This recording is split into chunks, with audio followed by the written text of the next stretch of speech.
दर्शको नमस्कार. हॅलो सह्याद्री या कार्यक्रमामध्ये आपल्या सगळ्यांचं मनपूर्वक स्वागत. मित्रो, आपल्या मराठी भाषेमध्ये एक उक्ती आहे, केल्याने देशाटन. अर्थात देशाटन केल्यानंतर म्हणजेच संपूर्ण भारतभर भ्रमंती केल्यानंतर आपल्याला देशातील त्या त्या प्रदेशांची भाषा, तिथला समाज, तिथल्या व्यवहारांच्या पद्धती यांचं शिवाय त्या त्या प्रदेशांची वैशिष्ट्यांचं आपल्याला ज्ञान प्राप्त होत असतं. याशिवाय पर्यटन करत असताना अनेक अनुभव देखील आपल्या खाती जमा होत असतात आणि त्यामुळे आपलं व्यक्तिमत्व संपन्न आणि समृद्ध होत असतं. म्हणून देशाटन खूप महत्त्वाचं आहे. अशाच एका ध्येयवेड्या पत्रकारानं संपूर्ण भारतभर भ्रमंती करून एका वेगळ्या पैलूकडे सगळ्यांचं लक्ष आकर्षित केलं आणि भारतीय संस्कृतीच्या जडणघडणीमध्ये त्या पैलूचं महत्त्व अधोरेखित देखील केलं. आजच्या आपल्या कार्यक्रमाच्या शीर्षकावरून आपल्याला त्या पैलूची नक्कीच कल्पना आली असेल. होय, मान्सून हाच तो पैलू. या मान्सूनचं आपल्या भारताच्या आणि भारतीय संस्कृतीच्या जडणघडणीमध्ये खूप महत्त्वाचं असं योगदान आहे. ते कसं आहे आणि काय आहे याविषयी आजच्या कार्यक्रमामधून आपण चर्चा करणार आहोत आणि माहिती घेणार आहोत. त्यासाठी आपण आपल्या स्टुडिओमध्ये आज आमंत्रित केलं आहे सुप्रसिद्ध पत्रकार लेखक माननीय श्री सुनील तांबे यांना. श्री सुनील तांबे यांनी देशविदेशातील मोठ्या आणि नामांकित अशा वृत्तसंस्थांमध्ये पत्रकारिता केली आहे. लंडनमधल्या रॉयटर्स या कंपनीचा देखील त्यात समावेश आहे, त्या संस्थेचा देखील त्यात समावेश आहे. पत्रकारितेतले त्यांचे लेख अनेक जे प्रसिद्ध झाले ते खूप गाजलेले आहेत. याशिवाय त्यांनी अनेक पुस्तकांचं लेखन केलं आहे. अनेक त्यांच्या पुस्तकांना पुरस्कार देखील प्राप्त झालेले आहेत. आता जो हा विषय आपण घेतो आहोत, जो आपण चर्चेसाठी ठेवला आहे, मान्सून आणि भारतीय संस्कृती, या विषयावरचं पुस्तक देखील लवकरच प्रकाशित होणार आहे. तेव्हा त्यांच्याकडून आपण मान्सून आणि भारतीय संस्कृती याविषयी माहिती जाणून घेऊया. सर नमस्कार. कार्यक्रमामध्ये आपलं मनपूर्वक स्वागत. हा अतिशय अनोखा आणि वेगळा विषय आहे. हा विषय आपण चर्चेला घेण्यापूर्वी तुमची कौटुंबिक पार्श्वभूमी जाणून घ्यायला आम्हाला नक्की आवडेल. मी एका साध्या मध्यमवर्गीय कुटुंबामध्येच माझा जन्म झाला. माझी शिक्षिका होती म्युन्सिपल शाळेमध्ये आणि वडील एका खाजगी कंपनीत नोकरीला होते. मला थोरला भाऊ आहे आणि धाकटी बहीण आहे आणि माझं प्रामुख्याने मी मुंबईकरच आहे, म्हणजे born and brought up in Mumbai असं आहे. बरं, मग पत्रकारितेची सुरुवात कशी काय झाली? पत्रकारितेची सुरुवात ॲक्च्युली मी दैनिक मराठवाडाचा मुंबई प्रतिनिधी म्हणून काम करायला लागलो. तेव्हा मी राजकीय पत्रकारिता करत होतो. पण काही दिवसातच, म्हणजे काही वर्षातच मी पुढे आपला हितवाद या नागपूरच्या वर्तमानपत्राचा मुंबई प्रतिनिधी म्हणून काम करायला सुरुवात केली. त्यानंतर डेक्कन हेराल्ड या बंगलोरच्या पेपरमध्ये काम करायला लागलो. त्यानंतर मग अनेक वेगवेगळ्या ठिकाणी काम करत 2006 साली मी रॉयटर्समध्ये कामाला लागलो. रॉयटर्स ही एक आंतरराष्ट्रीय वृत्तसंस्था आहे आणि प्रामुख्याने ती कमोडिटी मार्केट मी कव्हर करत होतो. कमोडिटी मार्केट म्हणजे प्रामुख्याने शेतमालाची बाजारपेठ हा माझा विषय होता आणि त्याचा अभ्यास करत असताना मी खरा मान्सूनकडे वळलो. याचं कारण असं की आपल्या देशातली जी काही शेतमालाची जी काही आवक होते, म्हणजे शेतमालाची बाजारपेठ म्हणजे काय असतं की उत्पादन किती होणार, मार्केटमध्ये केव्हा येणार, त्याच्यानंतर इथं आयात किती आहे, निर्यात किती आहे, असे सगळे असतात विषय. आणि याच्यामध्ये मान्सून आपल्याकडे अतिशय महत्त्वाची भूमिका निभावतो. कारण मान्सून असा दक्षिणेकडून उत्तरेकडे जातो ना, तर ते जात असताना त्याप्रमाणे पेरणीच्या आणि काढणीच्या वेळा बदलतात. म्हणजे तुरीची पेरणी जेव्हा होते कर्नाटकात त्याच्यानंतर आपल्याकडे होते. त्यामुळे पहिल्यांदा कर्नाटकातली तूर बाजारात येते, त्यानंतर महाराष्ट्रातली, त्यानंतर मग मध्य प्रदेशातली. त्याप्रमाणे जसजशी तुम्हाला माहिती जसजशी आवक वाढते तसं किमती खाली जातात. त्यामुळे तुरीला कधीच भाव मिळत नाही. तर असं हे वेगवेगळ्या पिकांबाबत होतं. मग हा जो तुमचा पत्रकारितेचा प्रवास आपण उलगडून आम्हाला दाखवलात, याच्यामध्ये तुमच्या डोळस पत्रकारितेला हा मान्सून हा जो घटक आहे की जो भारतीय संस्कृतीची जडणघडणीमधला एक अत्यंत महत्त्वाचा असा घटक आहे असं आपण बोललात, तर तो कशा पद्धतीने ते थोडंसं विस्तृत सांगितलं तर जास्त. मान्सूनचं आता मान्सून आपल्याकडे कुठून येतो तर केरळाला पहिल्यांदा धडकतो आणि तो धडकतो असंच म्हणतात. That is called monsoon burst in English. तो असा धडकतो.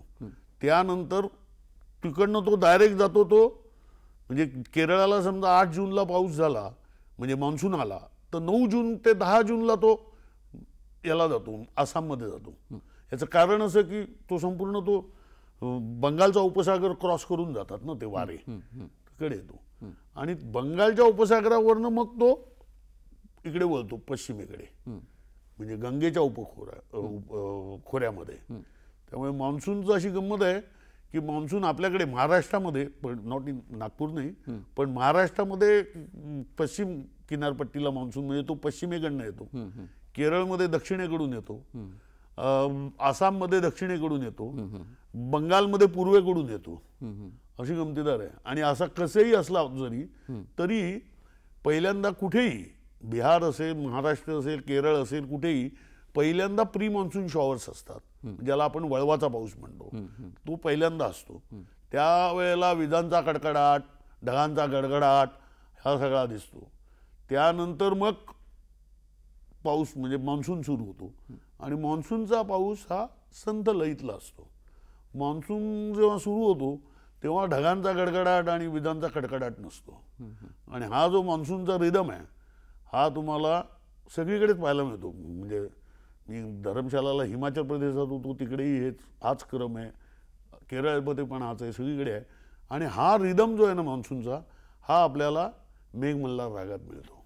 वा. मेघमल्हार रागात समजा ऐकला तर तुम्हाला हाच रिदम आहे. पहिला तो कडकडाट गडगडाट आणि असं तो तुम्हाला दिसतो.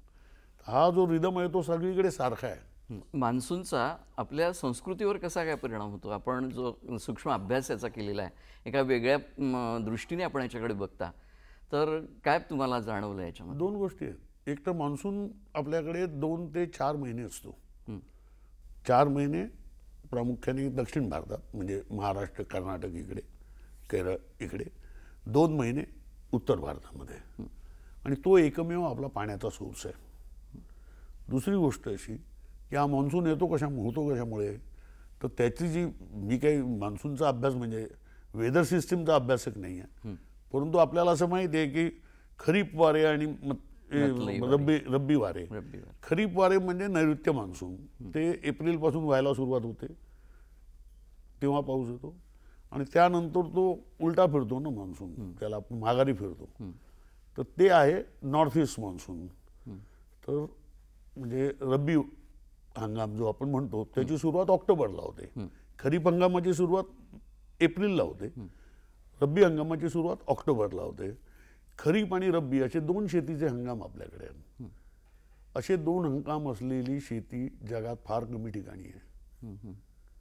त्यामुळे आपल्याकडे 2 वर्षाला दुबार पीक घेतलं जातं. हे बाहेर कुठे असं नव्हतं. म्हणजे आपण प्राचीन काळाबद्दल बोलतोय, असं कुठे नव्हतं. तर हा जो काही प्रकार होता म्हणून भारतामध्ये कृषी संस्कृती विकसित झाली. अगदी मोहनजोदडोच्या काळातही 2 पिकं होती, खरीप आणि रब्बी असं संशोधन सांगतं आधुनिक.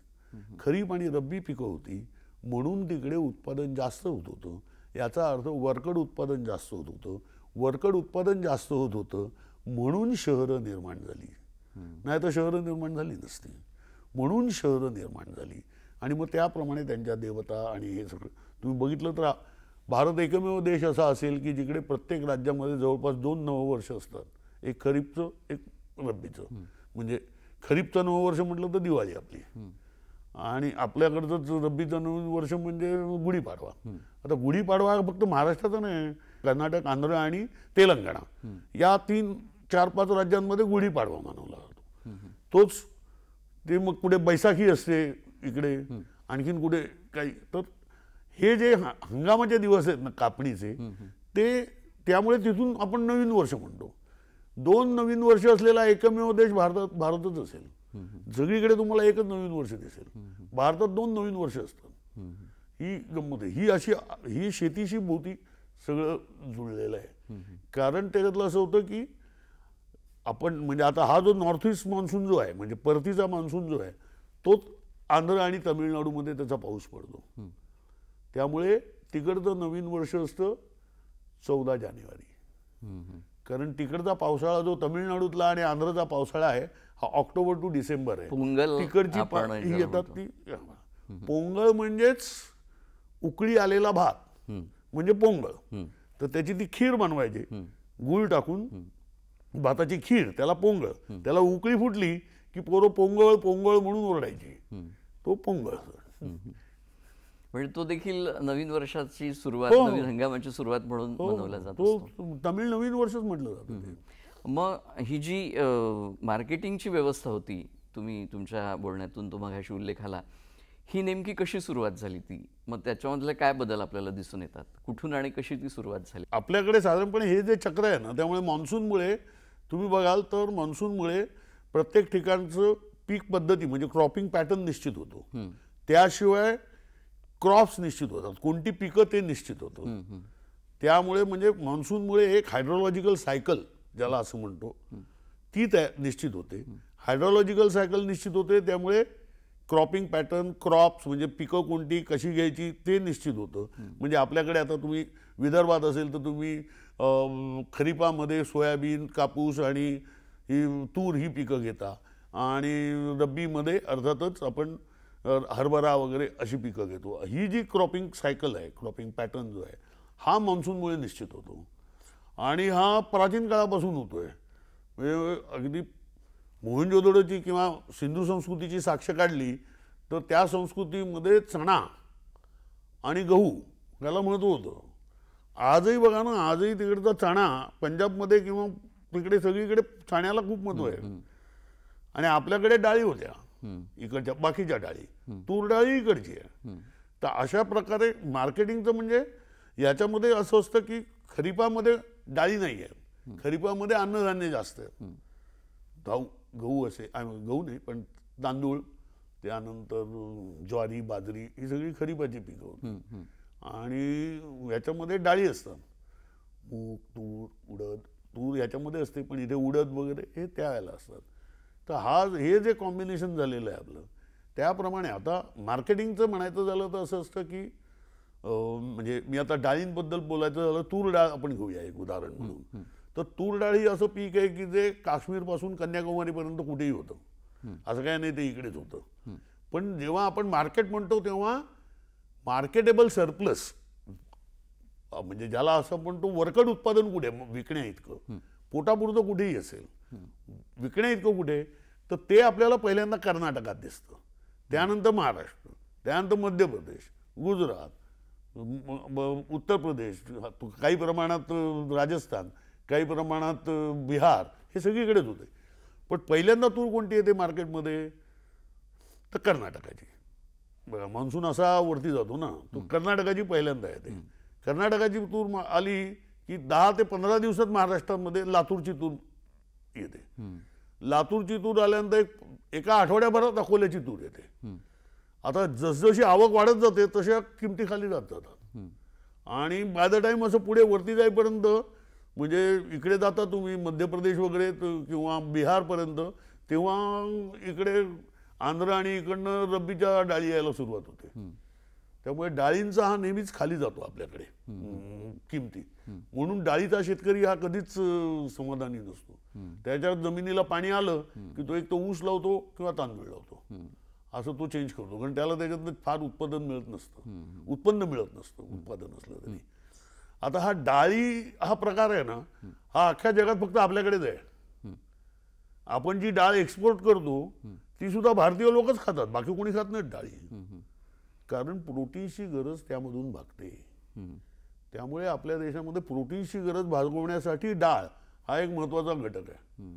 तर ती डाळीतून भागते आपली.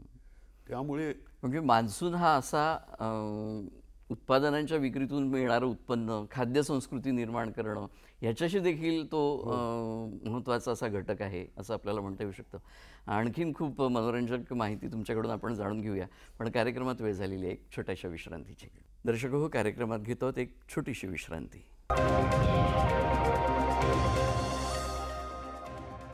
विश्रांतीनंतर कार्यक्रमात आपल्या सगळ्यांचं पुन्हा एकदा मनपूर्वक स्वागत. विश्रांतीपूर्वी आपण मान्सूनमधून जे टप्प्याटप्प्याने त्या प्रदेशामध्ये होत असलेलं उत्पादन आहे आणि मग त्याची विक्री आणि मग त्याचा साठा याचा जो एकंदरीत भावाशी त्या उत्पादनाचा जो संबंध आपण उलगडून दाखवलात तो खूप महत्त्वाचा वाटला. पण ह्या सगळ्या मान्सूनचा इतरही भारतीय संस्कृतीशी कसा काय तुम्ही सहसंबंध जोडू शकाल? मान्सून हे बेसिकली वारे आहेत. ईशान्य नैऋत्य मोसमी वारे आहेत. ते नैऋत्येकडून ईशान्येकडे जातात. ते वळले की ईशान्येकडून नैऋत्येकडे येतात. ते वारे आहेत. हे वारे काय येतात? हे वारे कुठून येत आहेत? समुद्रावरून येत आहेत. त्यामुळे मान्सूनमुळे खरं तर व्यापार सुकर झाला.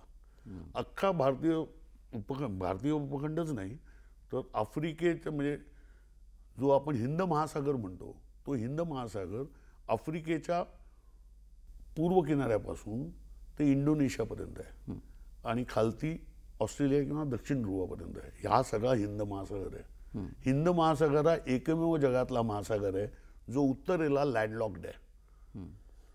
बाकी कोणताच नाही. तो उत्तरेला लँडलॉक्ड आहे. उत्तरेला तो कुठेच पसरायला जागा नाही कारण तो आशिया खंड आलेला आहे मध्ये, युरेशियाचा खंड, आणि इथे भारत येतो. युरेशियाचा खंड आणि हा विषुववृत्ताचा जो सगळा इथे भारतीय उपखंड येतो.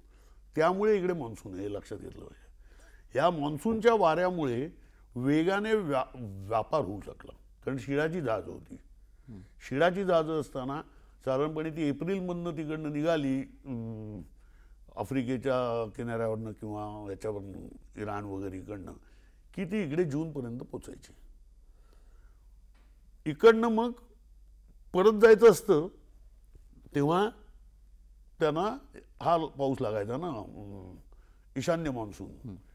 ते वारे शिड्यात भरून ते तिकडे जायचे परत. आता या वाऱ्यांमुळे काय होतं, हे जे वारे आहेत याच्यामुळे इतक्या वेगाने म्हणजे साधारणपणे आफ्रिकेवरून म्हणजे किती एक 80 दिवसात तुम्ही इंडोनेशियापर्यंत पोचता समुद्रमार्गाने. सेफेस्ट आहे तो रूट. त्यामुळे ते तिकडे पोचायचे. म्हणजे ते अरब व्यापारी हे भारतीय उपखंडाला वळसा करून चीनपर्यंत जायचे.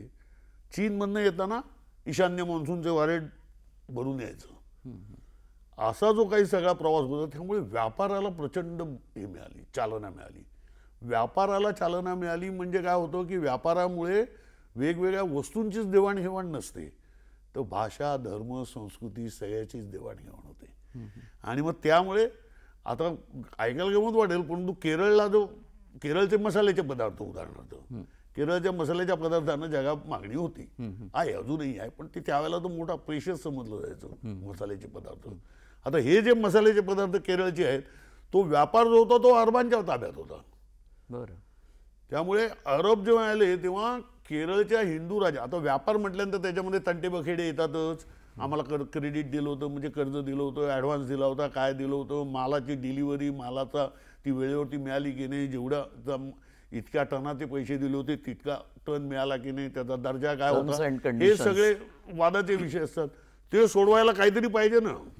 तर त्याच्यासाठी काझी कोर्ट केरळच्या हिंदू राजांनी स्थापन केलेली होती. काझी कोर्ट म्हणजे त्यांचा निवाडा मुस्लिम कायद्या, शरिया कायद्यानुसार व्हायचा. हिंदू राजांनी काझी कोर्ट स्थापन केलेली होती. आणि एकाही आत्तापर्यंत म्हणजे ते जे काही इतिहास आहे त्यांचा, जे काही त्याचे लिखित डॉक्युमेंट्स आहेत, सॅबॅस्टियन परांजे नावाच्या लेखकाने आता विशेष अभ्यास केला आहे, त्याच्यामध्ये एकही असा पुरावा नाही आहे की या मुसलमानांनी मुसलमानांच्या बाजूने निकाल दिले. कारण या काझी कोर्टामध्ये हिंदू, मुस्लिम, ख्रिश्चन, इराणी, ज्यू, चीनी सगळे लोकांना तिकडे जायला लागायचं आणि ते सगळ्यांना तर निवाडा जो काही पुराव्यानुसार तसा केला जायचा. अशा प्रकारे ती संस्कृती विकसित होते. आता व्हायचं काय त्याच्यामध्ये की वाऱ्यांवरती चालायचं. तेव्हा आता काय म्हणजे वाफेची इंजिनाचा शोध लागलेला नव्हता. तर इकडनं ती जहाज आली तर भारतामध्ये थांबवायचे ते, मग इकडनं पुढचा माल घेऊन ते पुढे जायचे. म्हणजे भारतामध्ये ते मुक्काम करायचे, पुढचं जहाज ते पुढे घेऊन जायचं इकडे जायचं असेल. याच्यामुळे काय झालं की या भारताच्या दोन्ही किनारपट्टीला वेगवेगळ्या धर्माच्या लोकांच्या वस्त्या झाल्या. तेव्हा आपल्याला हे नव्हतं, म्हणजे हा इस्लाम वेगळा होता.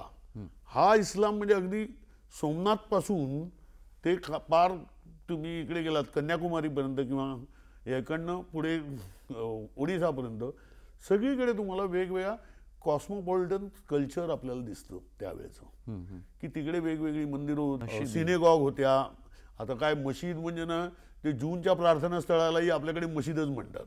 म्हणजे आमच्या मित्राचा एक पत्ता होता संजीव साने वाटला तो, पण तो संजीव साने धोबी आळी टेंबी नाका मुस्लिम मशिदीसमोर. तुम्ही विचारू मुस्लिम मशीद नाही म्हणाल, तिकडे एक जूनचं पण आहे सिनेगॉग, त्याला पण मशीदच म्हणतात. तर मुद्दा असा की अशी वेगवेगळी प्रार्थना स्थळं. आणि तुम्ही बघाल तर बघा, बौद्ध धर्माची आहेत ना, तुम्ही बघाल तुम्हाला सगळी ती किनारपट्टीलाच दिसतील. कार्ले, भाजे, त्यानंतर मुंबई, सोपारा माहितीच आहे आपल्याला, आताचा नाला सोपारा, त्यानंतर तिकडेच ते एलिफंटा केव्हजही आहेत. त्याच्या खाली गेला तुम्ही अगदी गुजरातपासून तुम्हाला ते दिसेल की सगळीकडे ती बौद्धांच्या वस्त्या अशा आहेत. आणि त्यांचा जो सगळे रूट्स आहेत ना, हेही त्या व्यापारी मार्गावरती आहेत. म्हणजे कार्ले भाजे लेण्या म्हणजे काय, मुंबईवरनं देशावरती चालणारा व्यापार त्या रस्त्याने जायचा. किंवा तुम्ही महाडला बघितलं तर महाडला पण ते लेण्या आहेत. तर या सगळ्या व्यापारी मार्गांवरती तुम्हाला ते दिसतात हे सगळे धर्म. तर असे वेगवेगळ्या धर्माचे लोक तिकडे होते. तर हे जे कॉस्मोपॉलिटन कल्चर ज्याला आपण म्हणू, हे मान्सूनने फॅसिलिटी, मान्सूनमुळे निर्माण झालेलं आहे. मान्सून नसता तर इतके लोक कशाला आले असते इकडे. हे मान्सूनमुळे झालेलं आहे. म्हणजे नुसतं अन्नधान्याचं उत्पादन नाही तर त्याच्याबरोबर हे. आणि सगळ्यात महत्त्वाचं म्हणजे भारतामध्ये त्यावेळेला भारताचा वस्त्रोद्योग हा खूप मोठा होता ना. वस्त्रोद्योगाला इतकी प्रचंड मागणी होती, मोठ्या प्रमाणावरती. म्हणजे सगळी प्रकारची वस्त्र व्हायची ना, सुती वस्त्र, रेशीम वस्त्र सगळीच व्हायची. त्या रेशीम वस्त्र आणि याला इतकी मागणी होती. आणि दुसरी गोष्ट अशी की भारतीय लोक प्रत्येक गोष्ट ही सोन्यामध्येच घ्यायची त्याचा मोबदला, बाकी कशात नाही. विनिमयाचं माध्यम विनिमय नाही, ते बाकी कोणत्या वस्तू विनिमय नाही. कारण म्हणजे वास्को द गामा जेव्हा पहिल्यांदा कालिकतला आला, कालिकतला त्याने बंद एक दुकान थाटलं, तिकडच्या वस्तू घेऊन आला विकायला, लोकरीचे काय ते वगैरे, कोणत्या हॅट बीट असलं काय काय. त्याच्या मालाला एकही गिराईक नव्हतं. आणि त्याला मसाल्याचे पदार्थ विकत घ्यायला सोनं द्यायचं, ते सोनं नव्हतं त्याच्याकडे, त्याची गोची झाली होती.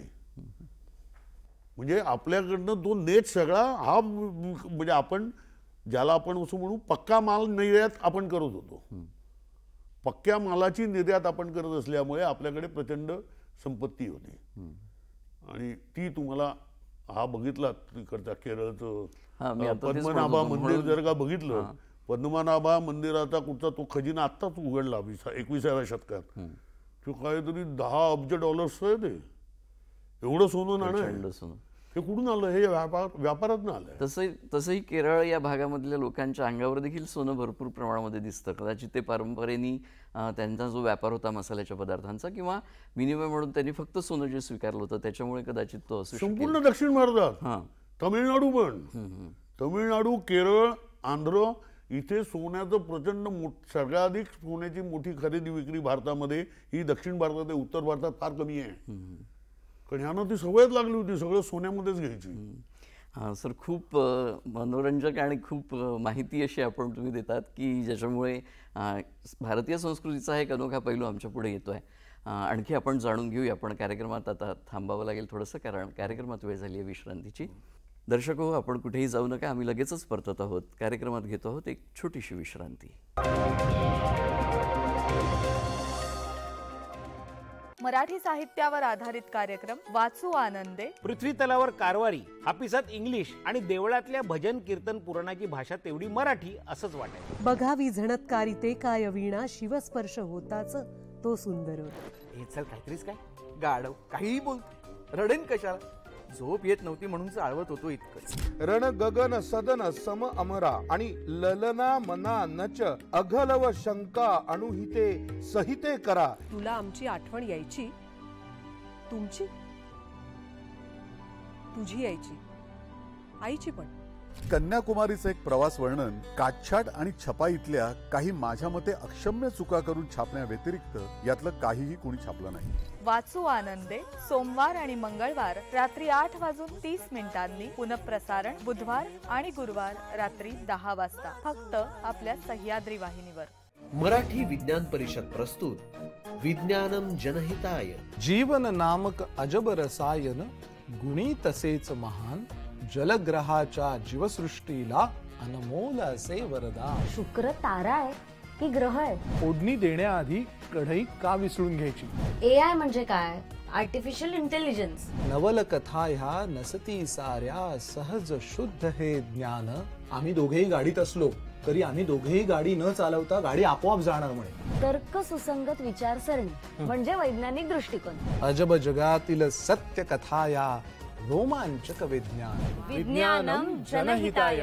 विज्ञानम जनहिताय प्रसारण दर रविवारी सकाळी 9:30 वाजता आणि पुनःप्रसारण दर शनिवारी रात्री 9 वाजता फक्त आपल्या सह्याद्री वाहिनीवर.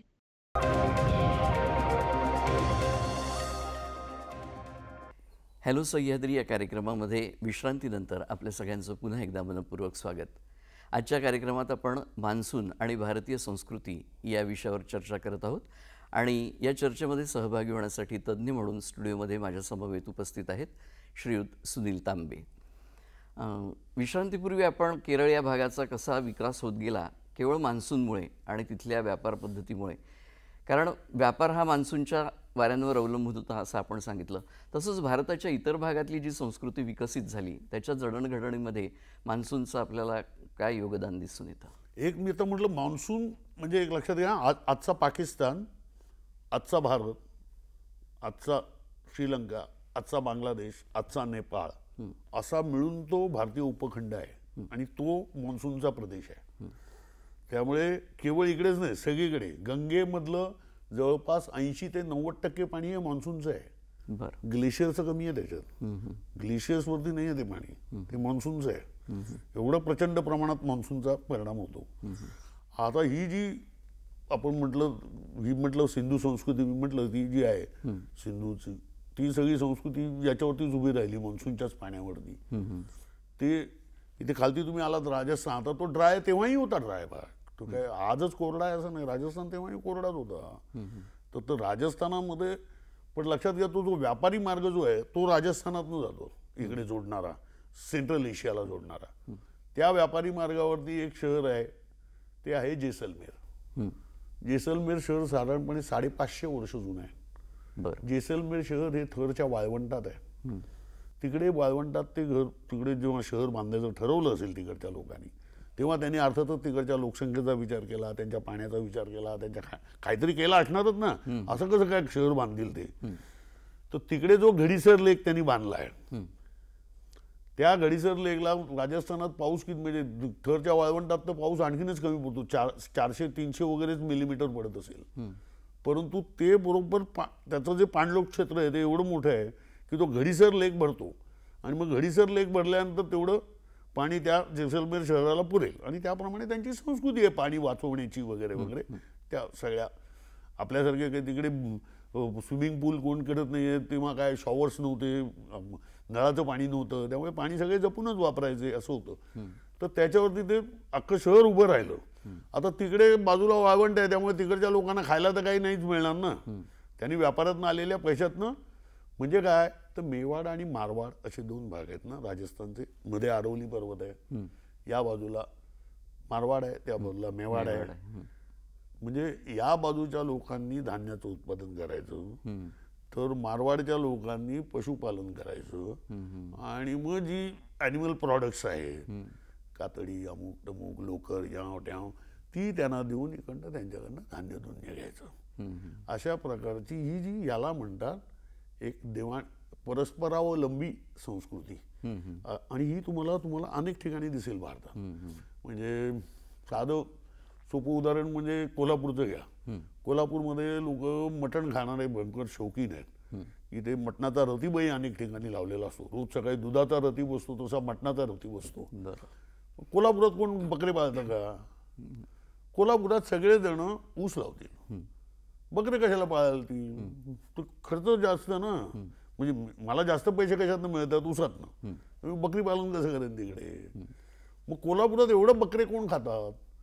तर ते बकरे किंवा ते बोकडं जी आहेत किंवा ते मटण जे आहे हे येतं सांगलीच्या दुष्काळी भागातल्या पशुपालनातून. असे ते परस्परावलंबित्व असतं आपल्याकडे. हे इकडचं देतील ते तिकडचं. आणि त्याच्यामुळे म्हणजे साधं आहे. आता आपण समजा बघितलं इकडनं, आता तो जो राजस्थानातले जे मारवाडी लोक होते त्या मारवाडी लोकांनी शोधून काढलं की किती पाऊस पडू शकतो यावेळेला आणि त्यातनं किती उत्पन्न येऊ शकतं आणि मग इतकं उत्पन्न येणार असेल तर किती टॅक्स जमा होऊ शकतो. त्या हिशेबाने राजाला कर्ज द्यायचं. म्हणजे मान्सूनचा अंदाज घेऊन राजाला कर्ज द्यायचं आणि म्हणजे कर्जाची वसुली होणार हा त्यांचा अंदाजाचा खेळ आहे. त्यांच्याकडे कुठचंही नवीन सायन्स काही सायन्स नव्हतं. पण रिस्क टेकिंग ॲबिलिटी जबरदस्त होती. तुम्हाला आजही व्यवसायामध्ये त्यांच्यामध्ये रिस्क टेकिंग ॲबिलिटी जबरदस्त होती. जोखीम घेण्याची प्रचंड क्षमता ही त्याच्यामधून वाढीला लागली. आणि त्यातून एवढंच नाही तर मान्सूनचा सट्टा असायचा. बरसात का सट्टा म्हणायचे. ब्रिटिश आल्यानंतर सुरू झाला कलकत्त्यात, त्यानंतर मुंबईला आला. त्याच्यामुळे फक्त आकाशाकडे बघून सांगायचो इतक्या वेळात इतका पाऊस पडेल. तेव्हा डेटा पण पब्लिश होत नव्हता की बाबा किती पावसाचा आता जसा होतोय ना असं काही होत नव्हतं. तेव्हा ते सांगायचे. ही म्हणतो ना जोखीम घेण्याची अदम्य क्षमता त्यांच्यामध्ये आली. आणि दुसरी गोष्ट म्हणजे कॅल्क्युलेशन्स, तोंडी हिशेब हे त्यांचे एकदम पक्के. हे वैशिष्ट्य आहे त्यांचे. तोंडी हिशेब एकदम पक्के. आणि हे त्याच्यामधून म्हणजे व्यवसायाला काय दोन गोष्टी एक तर महत्वाची असते ती म्हणजे तुमचे हिशेब पक्का असला पाहिजे आणि जोखीम घेण्याची.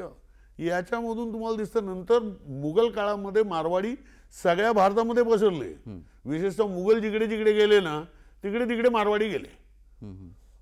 फार बंगाल आसामपर्यंत आणि ते खालती आपल्या महाराष्ट्र आणि दख्खनमध्ये सगळीकडे.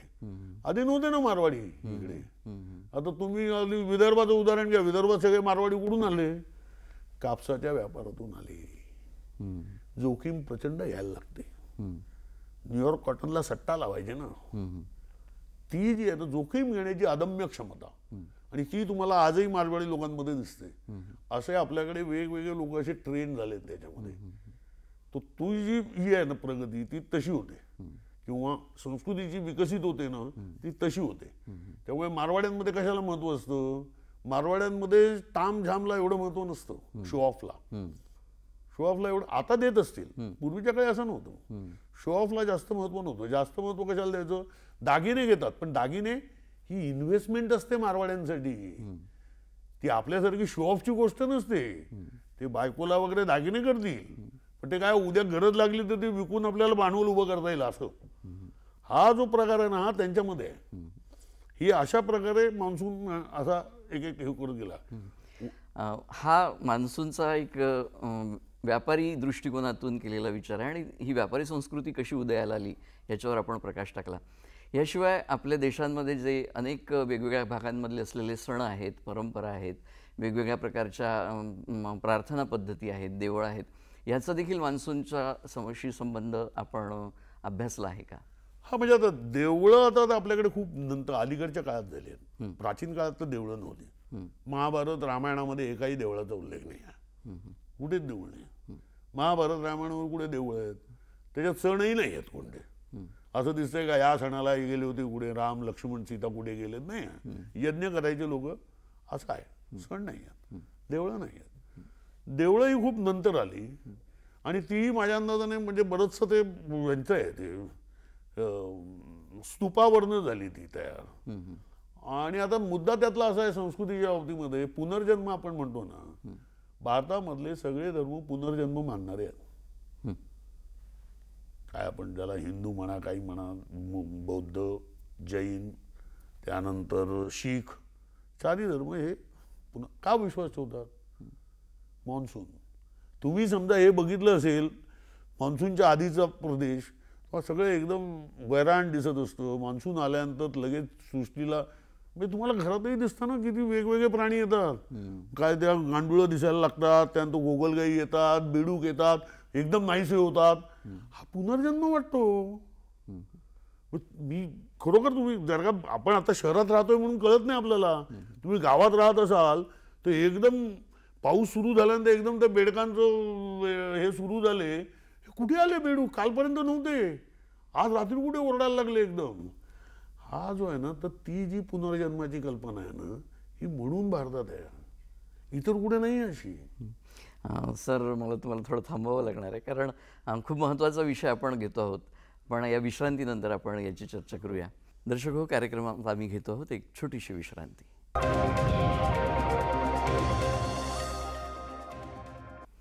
हॅलो सह्याद्री या कार्यक्रमामध्ये विश्रांतीनंतर आपल्या सगळ्यांचं पुन्हा एकदा मनपूर्वक स्वागत. विश्रांतीपूर्वी आपण मान्सूनचा एकंदरीतच प्रार्थनांविषयी, प्रार्थनास्थळांविषयी, सणांविषयी यासंबंधीचा प्रश्न मी आपल्याला विचारला होता. याशिवाय आणखी काय वैशिष्ट्य आपण सांगू शकतो? एक तर दुसरी गोष्ट अशी आहे की खरीप आणि रब्बी आहे ना, इट्स रिअली इंटरेस्टिंग. म्हणजे एक तर खरीप आणि रब्बी हे दोन्ही शब्द अरबी आहेत. बरं. ते मराठी नाहीत, संस्कृत नाहीत, हिंदी नाहीत, काही नाहीत, ते अरबी आहेत. कारण त्यांच्या दृष्टीने ते वाऱ्यांच्या दिशा आहेत. आपल्यासाठी ते पावसाचे सीझन आहे, अरबांसाठी ते वाऱ्यांच्या दिशा आहेत. कारण ते व्यापारी होते, त्यांना शेतीपेक्षा त्याच्यामध्ये रस होता ना, त्यामुळे त्यांनी ते काढलंय. पण आपण ते हंगाम म्हणून धरतो. आता बघा तुम्ही बळीराजा घ्या फॉर एक्झाम्पल. बळीराजाची गोष्ट काय आपली? बळीराजाची गोष्ट अशी आहे की बळी नावाचा एक राजा होता. तो अतिशय दानशूर होता, तो अतिशय लोककल्याणाचा विचार करणारा होता आणि त्याने सगळी पृथ्वी पादाक्रांत केलेली होती आणि त्याच्याकडनं ते राज्य हिसकावून घ्यावं असं वामनाने ठरवलं. आणि म्हणून वामन बटूचं रूप घेऊन गेला, कारण त्याचा बाकी काही पराभव करता येत नव्हता. इंद्राचा पण त्याने पराभव केलेला होता, तो महाशक्तिशाली होता, म्हणून तर महाबळी तो. तर मग त्याने वामनाने त्याच्याकडे म्हटलं की हे दे मला, काय दान दे. तर काय दे? तो म्हणतो 3 पावलं जमीन दे. मग पहिलं पाऊल ठेवतो तो अख्खी पृथ्वी व्यापतो. मग तो वामन मोठा होतो एकदम. पहिल्या पाव पृथ्वी, दुसऱ्या पाव स्वर्ग, मग तिसरं कुठे ठेवू विचारतो. तेव्हा बळी आपलं डोकं पुढे करतो आणि वामन त्याला पाताळात टाकतो. दिस इज द स्टोरी. ह्याचे अनेक व्हर्जन्स आहेत, अनेक आवृत्त्या आहेत त्याच्या. पण आता लक्षात घ्या, आपल्याकडे सांगतात काय, सगळे ब्राह्मणेतर विचारवंत असं सांगतात की बळी नावाचा हा बहुजन संस्कृतीतला राजा होता, त्याचा वामन नावाच्या ब्राह्मणाने त्याला गाडला असं, बरोबर. म्हणून असं म्हणतात, इडापिडा टोळो बळीचं राज्य येऊ, असं आपण दिवाळीला म्हणतो. आता केरळमध्ये झाला, केरळमध्ये पण बळीराजा आहे. केरळमध्ये काय, तो बळीराजा जातो पाताळामध्ये, परंतु तो त्याला विष्णू त्याला हे देतो, सवलत देतो की जेव्हा म्हणजे एक 8 दिवस तू पृथ्वीवरती ये. तो जेव्हा पृथ्वीवरती येतो तेव्हा ओणम साजरा केला जातो केरळमध्ये, हो की नाही. आता बघा, ओणम म्हणजे काय आहे, खरीप हंगामाची कापणी आहे. मी आता म्हटलं मान्सून असा खालनं वरती सरकत जातो ना, तर ओणम पहिला होतो, त्यानंतर दिवाळी येते. आता त्या ओणममध्ये बळीराजा तिकडे फिरतो. ओणमची सुरुवातच केरळमध्ये वामन मंदिरापासून होते आणि मग बळीराजाची सोंग, मग बळीराजा आलाय म्हणून मग लोक आनंद व्यक्त करतात, जेवण खाण नाच गाणी अमुक, आजही तो चालतो कार्यक्रम सगळा. मग तो पुढे इकडे आल्यानंतर त्याचा संदर्भ बदलतो, पण दिवाळीलाच आपण इडापिडा टोळो बळीची राज्य येऊ म्हणतो, बरोबर ना. आता आपण म्हणतोय बळी, परंतु खरं तर बलिया नावाचा जो जिल्हा आहे ना उत्तर प्रदेशात, तो बलिया म्हणजे बळीराजाचं राज्य असं मानलं जातं तिथे. खरोखर मानतात ना ते, तो आमचं राज्य आहे बळीचं.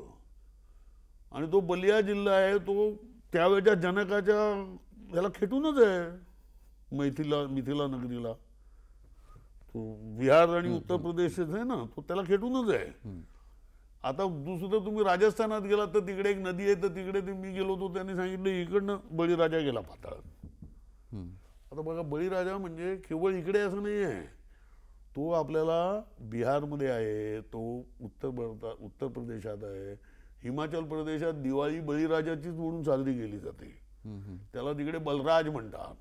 आणि मग त्या जेव्हा बळी ती प्रतिपदा असते तेव्हा तिकडे ते सगळे म्हणजे कोणी सुतार असेल तर त्याची हत्यारं वापरत नाहीत, आयुध म्हणजे ती अवजार आहेत ती वापरत नाही, लोहार सगळ्या अवजारांची पूजा करतात. तेच इकडे म्हणजे काय दिसतंय आपल्याला, खरीप हंगामाची सुगी हा बळीराजाचा सण असा आहे. आता खरीप हंगामाची सुगी म्हणजे काय तुमच्या लक्षात येईल की म्हणजे हे वेगवेगळं असं मिश्रण आहे ना आपल्याकडे. दॅट इज इंटरेस्टिंग की आपण जेव्हा म्हणतो राक्षस म्हणजे कोण आहे, राक्षसांची लक्षणं कोणती आहेत, ते अदृश्य होतात, ते आकार बदलतात, ते वायुमार्गाने जातात, ते यज्ञ विझवतात, ही सगळी ढगांची लक्षणं आहेत. ही सगळी ढगांची लक्षणं आहेत. हे जेव्हा होतं म्हणजे पावसाळा येतोय, पावसाळा आला की काय होतं तर असं होतं. मग हा पावसाळा जाणं म्हणून तर आहे ना आपल्याकडे काय ती आषाढी एकादशीला काय म्हणतात, देवशयनी एकादशी म्हणतात. देवशयनी एकादशी म्हणजे त्या दिवशी विष्णू क्षीरसागरामध्ये म्हणजे पाताळामध्ये क्षीरसागरात शेषाच्या शय्येवर निजायला गेला म्हणून ती देवशयनी एकादशी. विष्णू गेला म्हणजे सगळे देव गेले, म्हणजे पृथ्वीवरती असुरांचं राज्य आहे. म्हणजे पाऊस काळ हा असुरांचं राज्य आहे, कारण तेव्हा यज्ञ करता येत नाही, तुम्हाला फिरता येत नाही. हे असतील बौद्ध असतील तर वर्षावास करतात, जैन असतील तर पर्युषण पर्व मानतात, आपण तो श्रावण महिना जो काय असतो तो मानतात. मग तेव्हा आमकं खायचं नाही, डमकं खायचं नाही वगैरे वगैरे असे कारण असुरांचं राज्य आहे. मग त्यावेळेला लग्न करायची नसतात, श्रावण महिन्यात लग्न म्हणजे नाही असे कोणतेही हे समारंभ करत नाही, तेव्हा ते करायचे नसतात. तर तेव्हा कारण ते बळीचं म्हणजे असुरांचं राज्य आहे. आणि प्रबोधिनी एकादशी म्हणजे कार्तिक एकादशी, त्यावेळेला विष्णू पाताळातून वरती येतो, हे सगळे देव आले. मग आता हे हा असा संबंध आहे तो पावसाशी. तेव्हा अशा प्रकारे आपली जी आणि हे तुम्हाला केरळ पासून सगळीकडे दिसतं, कारण प्रत्येक ठिकाणचा पाऊस वेगळा असेल, प्रत्येक ठिकाणची पिकं वेगळी असतील, प्रत्येक ठिकाणचं झाडं पानं वेगळी असतील, परंतु हे सगळं वेगळेपण आहे ते मान्सूनमुळे आहे. मेघालयात सर्वाधिक पाऊस पडतो आणि इथे राजस्थानात सर्वात कमी पाऊस पडतो, पण त्याला एकच मान्सूनच कारणीभूत आहे. राजस्थानात कमी पाऊस पडतो याला कुठचं तरी दुसरं कारण नाही आहे, ते एकच कारण आहे. आणि म्हणून ही संस्कृती एक आहे आणि म्हणून आपल्याला हे असे दिसतात सगळे हे म्हणजे ज्याला आपण असं म्हणून ना ट्रेन्स किंवा पट्टे जे आपण म्हणतो पॅटर्न्स, ते पॅटर्न्स असे दिसतात. त्यामुळे बळीची केरळातली गोष्ट वेगळी, महाराष्ट्रातली वेगळी, राजस्थानातली वेगळी, उत्तर भारतातली वेगळी, बळीचीच गोष्ट आहे. आणि ती आहे ती खरीप हंगामाच्या सुगीशीच निगडीत आहे. बळीची गोष्ट तुम्हाला रब्बी हंगामाच्या सुगीची नाही मिळत. रब्बी हंगामाची सुगी गुढीपाडवा वगैरे वगैरे असे येतात. हा जो आहे ना ही गंमत आहे भारतीय संस्कृतीची. आणि हे सगळे त्या मान्सूनशी निगडीत आहे असं आपल्याला दिसून येतं. तुम्ही त्याचा सहसंबंध खूप छान पद्धतीने सांगताय आणि हा सगळ्या तथ्यांवर आधारित आहे. याला एक वैज्ञानिक दृष्टिकोन देखील आहे. असं नाही की मनात आलं म्हणून ते सांगितलं गेलं आहे, तर तुम्ही सूक्ष्म अभ्यास देखील केलेला आहे. त्या अभ्यासाविषयी आपण थोडंसं बोलूया. आपण कार्यक्रमात वेळ झाली एक छोट्याशा विश्रांतीची. दर्शक हो, कार्यक्रमात घेत होते एक छोटीशी विश्रांती.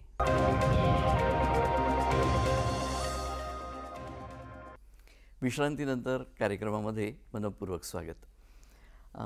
विश्रांतीपूर्वी आपण सांगत होतात की ही जी सगळी संस्कृती आहे ही मान्सूनशी निगडीतच आहे.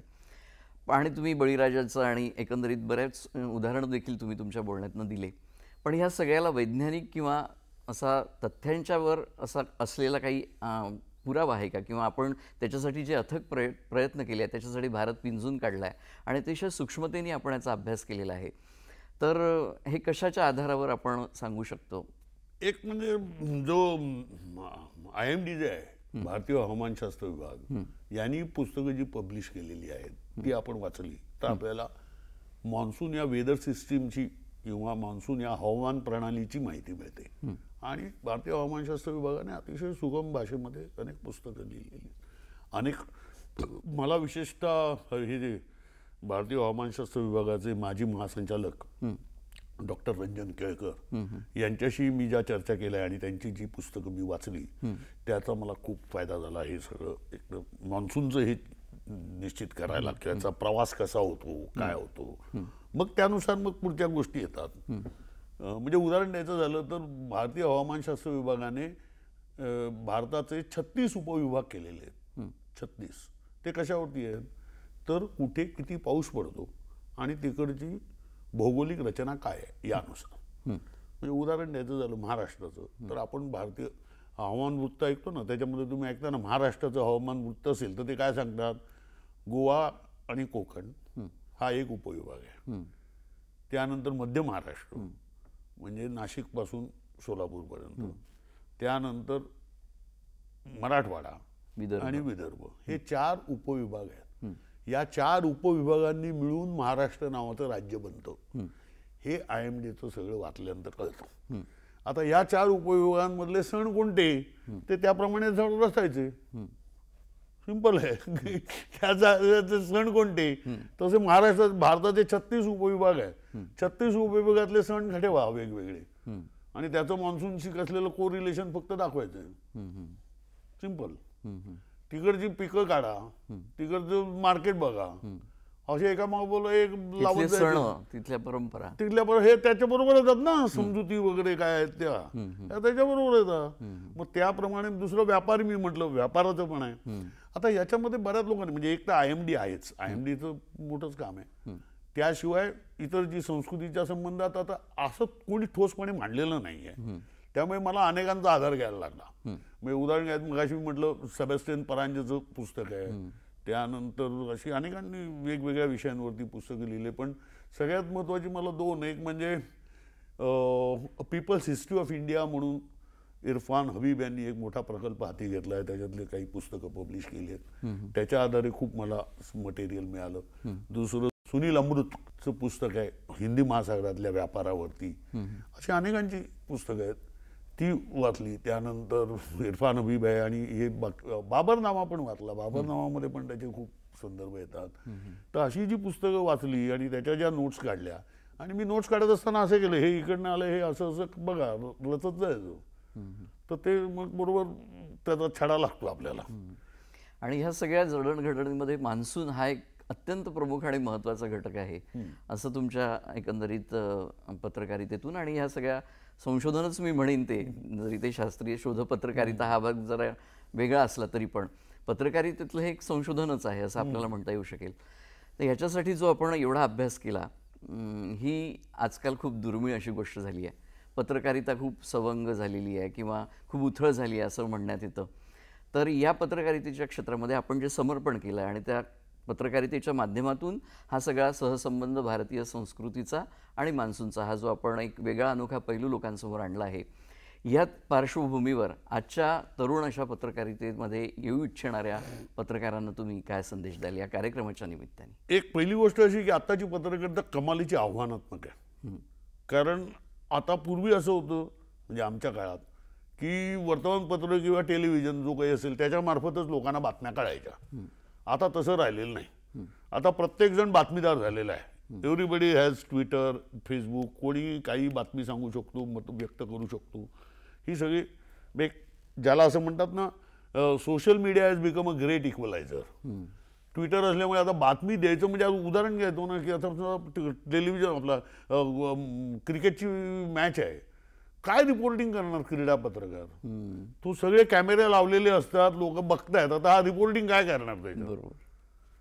तर नाव म्हणजे आता कसं आहे, रिपोर्टिंग म्हणजे रिव्ह्यूजपेक्षा प्रिव्ह्यूज पाहिजे. रिव्ह्यूजला आता काही किंमत नाही. म्हणजे एखादा चित्रपट चाललाय तो कोणत्या तरी रिव्ह्यूजमुळे चालत नाही, कारण लोकांना आधी तो बघायला मिळतो, नंतर रिव्ह्यू येतात. पूर्वी असं नसायचं ना, शुक्रवारी रिलीज होतात पिक्चर, त्याच्या अगोदर लोक काहीतरी बघायचे रिव्ह्यू. आता तसं काहीच राहिलेलं नाही. त्यामुळे आताची पत्रकारिता एक कमालीची आव्हानात्मक आहे. दुसरी गोष्ट अशी आहे की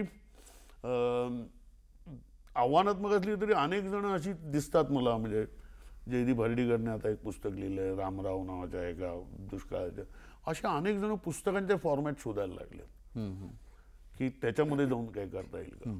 आणि त्यामुळे हे जे आहे म्हणजे आता पत्रकारिता द्यायचं असेल तर म्हणजे आताचे पत्रकार जास्त चांगलं सांगू शकतील, परंतु मला असं दिसतं की आता तुम्हाला अधिक सखोल कसं जायचं याचा विचार करायला पाहिजे. म्हणजे तुमच्यापुढे दोन पर्याय आहेत. एक म्हणजे अधिक लोकप्रिय होणं, तो होतातच स्वाभाविकपणे, परंतु त्याबरोबर त्याच्यानंतर तुम्हाला शेवटला कसं असतं, कामाचं समाधान कशात असतं, त्याच्यात असतं. आणि दोन गोष्टी, एक गोष्ट मला जाणवते, एक असं सुख आहे ना हे मालकी हक्काशी निगडीत असतं आणि उपभोगाशी निगडीत असतं. आनंद हा वेगळा आहे, तो काही मालकी हक्काशी आणि याच्याशी निगडीत नसतो. तर आपण सुखासाठी करायचं आहे का आनंदासाठी हा प्रत्येकाने निर्णय घ्यावा. अतिशय समर्पक आणि छान शब्दामध्ये आपण संदेश दिलाय. आपण या ठिकाणी आलात आणि एका वेगळ्या विषयावर आमच्या दर्शकांना माहिती दिलीत, याबद्दल नागपूर दूरदर्शनच्या वतीने मी आपले मनपूर्वक आभार मानतो आणि हा कार्यक्रम इथेच आपण संपवूया. नमस्कार. धन्यवाद.